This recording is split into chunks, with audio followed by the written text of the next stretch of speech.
We're absolutely exhausted and we've had nothing to do at all today. Rinny is alongside, as is the man of the moment. Some greats just get to write their own scripts, and today you've done exactly that. Never in doubt? Yeah, trust me, I was plenty of doubt. It was quite something on the swim already. Pace was on. I got kicked really hard in the first buoy, and then had a terrible first transition simply because I couldn't swim with my suit up. And then on the bike, it was on. Like, I look at the guys I used to race against 3 or 4 years ago, and I'm faster than them, but there's just a handful of guys that have just upped the game, and it's just, I was on the rivet for a while and then decided to ride my own pace. And then luckily, had a few moments to savor on the run. It looked like you were just loving every minute, particularly with about 15 minutes to go in the run. I mean, did you take the time out there to recognize where you were, what you were achieving, and how long you've got left, I suppose? It's been an emotional few weeks, and having the time to actually appreciate it is seldom in the sport. To have your moments, and as Rinny will tell you, the days that you can choose your tempo and that you just feel really good, they're few and far between. And I was thinking back a year ago today, I was in hospital. Had my first surgery, and to come back here, race the best of the best is just a privilege. We were reading in the week, you did an interview with the New York Times, and you said the time has probably come because the anger isn't there quite so much anymore. Is that true today, or did you manage to find a little something? I got angry when Kristian punched me on the first buoy, and I was like, dude, you can have the guard, we can have the changing of the guard, but the throne will stay with me. Quite right too, and long may that continue. Tell me as well about the performance levels today, because you look at the greats and they find the flow. You think of Roger Federer on centre court, you think of Tiger Woods, you think of Lewis Hamilton. When he hits that flow, he's impossible to beat. Did you find at times today you had what you wanted in that regard? Yeah, I'm not so sure, because people remember the good times. Roger Federer, he went out and he lost his last doubles, he lost his last singles, and he's forever, to me, the greatest. He's such a sportsman, and it takes more than that. So, I would never consider myself that. I just think I'm fortunate enough to have a great bunch of people around me that help me to get the very best out of myself. And I just have to deliver on race day. And what's really interesting about that is that we spoke briefly during the week, and I asked you not just about the fact that you're finishing, but how you want to finish. And you didn't bite on that occasion. You said, I've got nothing to prove to anyone. But what does it mean to you to be finishing in this way, with the adulation, with the top step, and with, quite rightly, the glory? It's always fantastic. The US, there's just so much more. It's bigger, it's better, and the crowds and also the industry comes together here. I missed the season opener in the US, and it's just fantastic to have great days with friends, especially when you've had a long drought. It's been a long while between drinks, and for so many people to be so supportive for such a long time and being able to repay them is truly gratifying. You didn't need to, but have you made a statement today? I think that's up to the internet probably to decide. I'm quite happy with my day, and I'm looking forward to celebrating with those closest to me. I'm sure one or two out there will have something to say. Rinny, a word from you. Yeah, I just wanted to say, Jan Frodeno, you're the greatest of all time. We already knew that, but today you... No, I didn't. No, others say that. We all knew that. Your competitors know that. We've called you the best of all time, and you stamped that authority today. You looked like you were battling a few times on the bike, kind of coming back and forth. Even in the swim, you sort of had to burn a few matches, and that's what we were kind of wondering in the commentary booth. Has he burnt too many matches? Has he burnt too many matches? And then you hopped out in the run and looked beautiful. And so my question to you is, was there doubt on the bike there when you were having to pull back and when you were having to push more watts than maybe you wanted to push? Well, unfortunately, you know how it is. When you get a little bit older, those big watt windows when the boys come by, and I just don't have them anymore. I can sit around, 5.5 watts per kilo for a little bit, but then, yeah, the level on the bike is just incredible. So I just knew I had to duck my head in and stick to my numbers a little bit and be confident that it comes back. And, today it did. The course was obviously a little bit flatter, and the technical sections really helped me to latch on. But yeah, for sure, I was in trouble a few times, and I knew when Magnus came by. He came by at 45 minutes, and I was like, oh, that's taken him a long time to get here. So the pace can't be too bad. And from then on, it was really, just looking out for Kristian. I was confident that even head to head, I would have a chance. My running's really come back, and that's what you live for in the end, is the battles and the showdowns, and I'm just happy to have it come out on top. I don't in any way. So I don't in any way want to take anything away from an extraordinary performance, but you've done 50 years of this and 100,000 of these. But bicycling in your swim skin, was that something a little new? What was the intention behind that? Yeah, that shows. That shows you how much I was out of it. I was literally, I came out and I had a terrible transition because my suit arrived this afternoon at 12 o'clock, and I couldn't get the sleeves on and swim with the sleeves up.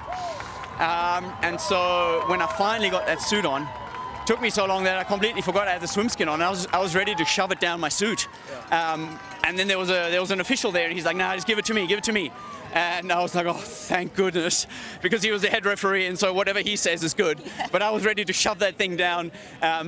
Rasmus Henning, he did that once in Hawaii, actually, and he rode with it on, so I'm extremely grateful I was able to get rid of it. Yeah, in that heat, you definitely don't want to be riding with the swim skin on as well. And we saw that you were the only one in that front 8 that had to pull the suit up. So there was, a little bit of time lost in transition in that 30 seconds, but you bridged right back up at the start and did it time and time again. It just shows the greatness that you have inside you and the willingness to keep fighting. You're 41 years old, almost 42, almost my age. Yeah. and just the willingness to fight. I just love to see that from you. Yeah, it's definitely, when opportunity is rare, then you realize you've only got a few shots, and you better make use of the few bullets left in the tank. And of course, stuffing it up in transition. And I've had a few of these now over the years where I probably lost those 25, 30 seconds to Kristian that he was out in front. It really hurt, and I really had to burn a few matches to get up there. So, yeah, that's the thing about, I don't know, my transitions. Maybe I'll learn it for my last one and have a smooth one there. What does a Jan Frodeno celebration look like tonight? Oh, it's fantastic. There's so many good guys here from along the years. Simon Whitfield's here, Bevan Doherty, the podium from Beijing. I think we might just go big tonight. Probably on alcohol-free beer, but you know what? It's 5 weeks until the last one. But again, celebrating with some friends and probably calling the family next. Good on you. Truly, truly special. Many, many congratulations on today, and obviously everything that's gone before as well. In comes, I'm amazed he's not still running. That was something utterly extraordinary. Take a bow. Did you know that was in the locker? Was that the plan, or did you find something today that, wow, has just stunned not only yourself but all of us? Oh, it definitely didn't go to plan. Man, I think it was just the theme of the day was just never give up. No matter what you're doing, just never give up on it. Keep going. I had to stop at the mechanic. I don't know, I just hit a giant bump and some bars came loose. And the most important thing when I step on the race course is that I get home safe. And I was like, I need to stop. I'm going to fix this and just going to get on with the job. And you don't make excuses, you just keep going. And Lionel came around me and I was like, all right, it's going to take the ride of your life. Let's try to catch back up. And I felt like maybe I blew all my matches on the bike, and I was like, man, I caught back up to that group, and I thought, just keep going, let's see what you got. Took off running, and yeah, I felt quite good, and I was running pretty quick, and yeah, I couldn't believe how quick I was pulling everybody back, and they were like, you're in the 7th, you're in the 6th, you're in the 5th, and all of a sudden we were in 3rd, and with like a lap and a half to go, I felt like the life just left me. I was like looking into my soul, and I had nothing left. And what did you see in there as you looked into your soul? Oh man, I was just, you always want to leave it all out there. You never want to get to the finish line and say, I could have done more. Like that's always the biggest regret. No matter where you finish, you want to leave it all out there. And Kristian came around me with about 500 to go, and I thought maybe that was his move. And that's all he's got. And then I just took off as hard as I could, and I got a gap, and I came in. And honestly, I'm just shocked. It could have been so easy to just say, oh, my day's over. But yeah, you just never give up. Rooney was in commentary alongside Jack Kelly. You were dealing with superlatives in terms of the run from what we've seen from this man today. Yeah, just the pace that you were holding, incredible. And then around 5:30 off the bike to the lead, and then you end up in second place. Like, what was your mindset hopping off the bike? Just how fast can I run?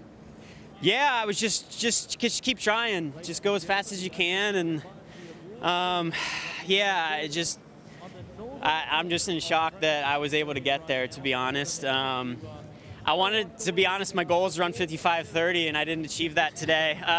So I'm a little bit disappointed with the run because I had to use so many matches on the bike just to catch back up to that group.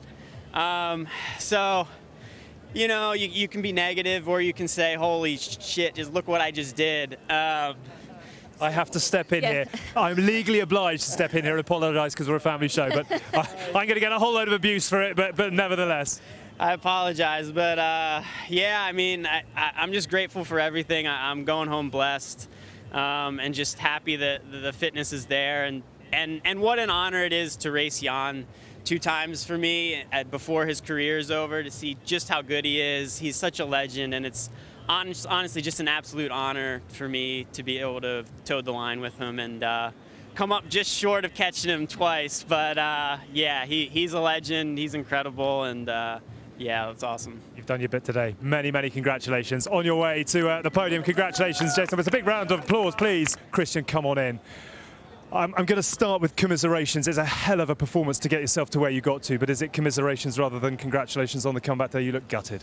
Yeah, it's yeah, I lost it there last 20k on the bike, where I start sort of building on some cramps again, and really struggled on the first, yeah, even in transition, just to put on the shoes and even coming off the bike, and annoying, obviously, but also sort of pleased again to be able to recover and finish off strong. But yeah, losing the battle to Jan is sort of yeah, it's stings. Yeah, it does. Yeah, not many chances at the big guy, one of your last, but hey, already so many great titles under your name, and I'm sure a PTO Open will be in your future, Kristian. Hopefully in 2 weeks, hopefully in 2 weeks in Singapore. But yeah, I thought, especially after 60k on the bike, when I was sort of waiting for Magnus to go and I was sort of counting down, I thought that, yeah, I have this in my pocket, but then suddenly slipped out, and yeah.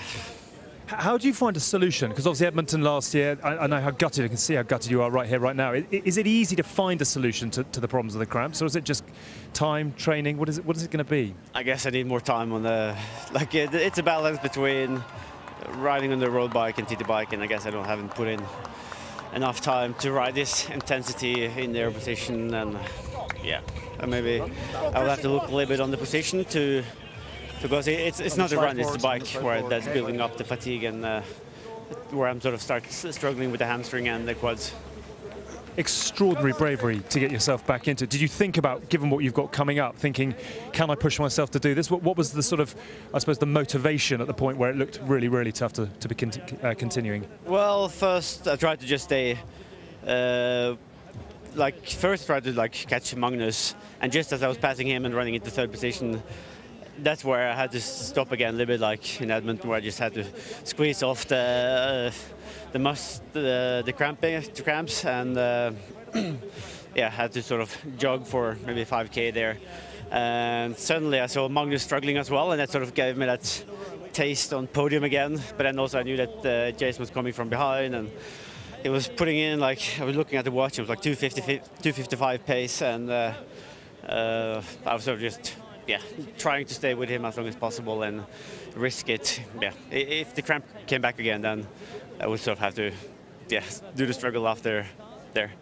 You can only empathise, really, I'm sure. Yeah, what we love about you, Kristian, is that you went through that disappointment. You kind of knew you weren't going to win, but the fight was still in you. When Jason came past, you could surge, and the cramp was fading. I guess you were able to still go back to your pace that you probably had planned to run the whole way. How did that feel, and what was going on mentally? Yeah, I think it's important to, when it doesn't go your way, to still sort of try to make the best out of the situation. And when I was sort of off the podium, then my target were to try to get back on the podium. Like, I knew that Jan was too far up front, like 2.5 minutes. So I didn't really believe I could catch him. But yeah, a podium is better than not a podium. You've got a lot to come over the next few weeks as well. Do you stick to that plan? Do you take a bit of time to look at the plan, or recover, go again as quickly as possible? Yeah, I will stay to the plan. So it's Paris now in 2 weeks or 10 days maybe, and then it's Singapore 2 days after, and then Finland. So a lot of racing over the next 3 weeks. Fantastic. Well, we will very much look forward to seeing you in Singapore. Rest up. Commiserations today, but thanks so much for coming to have a word with us. Kristian Blummenfelt, who we will see at some point, without doubt, on that top step, but unfortunately not his day. Sam, new dad, you just flew in at 10 p.m. last night. You finished 5th. That was the most incredible performance we've seen out here. Obviously, there was a massive race going on at the beginning, but your performance was something special. After what you've gone through, you and your partner Lara this week, having obviously little Leo, I mean, the emotions right now, describe them. Yeah, I mean, it's just been an unbelievable week. I can't even really process it. I mean, I've definitely cried the most I've ever cried in my life. I mean, from the baby being born and going through the, the pain of labor with Laura there, and then deciding to come out here, and then the crowd. I've never smiled so much, and I think the point of athletics is really to get the most out of yourself. And I don't know if I was 100% myself today, but I know I got 110% out of myself, and that's all I can ever ask for. And I had the most fun I've ever had in a race, the most gratitude, and just loving life. And of course, want to say huge congrats to Jan, huge congrats to the guys ahead of me, and just thank you so much to the crowd and to the PTO and to my sponsors for allowing me to live my dream. Because you said, didn't you, on Instagram as well, coming into this week, you said you miss 100% of those shots you don't take, and you really have taken this shot today. Yeah, exactly. Like I came out here, I wasn't really quite sure what was going to happen, if the body was going to be there, but I set a great example, I think, for my son to look forward to in the future. And I think even for a lot of aspiring age group athletes that, they can be a dad and they can still reach their goals, whether it's in sport or in their job or whatever it may be. We can do it all. I know it's only been a couple of days, but has your mindset already changed after having little Leo? Yeah, completely changed. I mean, it sounds crazy, but from the second they're born, I think it's like I now have a greater purpose. I think I'll be more patient in life. I mean, my driving's definitely already gotten calmer and safer, and I crashed my car this week too, because I was like so in the damn clouds, like, oh man, what's going on? So it's just been a crazy week, but thankfully the PTO will cover the hospital bill and the car insurance and my flight, so it's a good time. And your partner Lara, she said come out here because she wants a push present. I mean, what are you getting her after that? I mean, I was really hoping for a 100K push present. That would have been nice, but I don't know. Maybe a bike or something, maybe. And what's the plan tomorrow? Are you straight out on a flight? When are you getting it? When are you getting back to your family? Yeah, I tried to see if there was like a red eye to get back and be with them, but only flights out are tomorrow, so which is all good. I'm definitely looking forward to enjoying the crowd and the night here and with the other competitors, so it's going to be a great time. Are you having some time off now, or is it straight back in? Are you going to enjoy family life, dad life a little bit? No, absolutely not. I mean, the PTO tour is, fast and furious right now, so I got to ramp up as soon as I'm back for Singapore, and then I'm going to do 70.3 Worlds. But I've made the commitment. I'm doing, 3 more weeks, and then I'm calling it a season, and then I'm buckling down and enjoying the family all the way till December. So I can focus for 3 more weeks. I think you can. And just one quick word as well on Jason and his fabulous run out there today. I mean, kind of just talk us through it when he kind of went past. Yeah, I mean, I won't lie. Of course, on home soil, I really wanted to be the top American, but absolutely have to tip my hat off to him. I mean, when he came by, my thought was like, this dude is like a pro runner. Like, this dude is a pro runner. It's as if he didn't bike and didn't swim, and that's the thing. He had a great bike. He had his best ever bike, and he had a great swim, and then to run like that, I mean, it was really inspiring. I wanted to go with him, but there was no hope. Not today. He was doing some like sub 3 minute Ks at one point. Looked like an absolute steam train, didn't he? Yeah, I mean, unfortunately and sadly, I can only run that fast for like 800 meters. Well, maybe he's a training partner. We should get you guys together in the future. But Sam, congratulations on a brilliant week, not just today. 5th place though, awesome job. And yeah, shout out as well to Lara and Leo, who I'm sure are watching, the youngest and newest triathlon fam in the form of Leo, right? Oh yeah, exactly. The strongest baby legs in triathlon. Yo, yo, yo. Thank you everyone so much.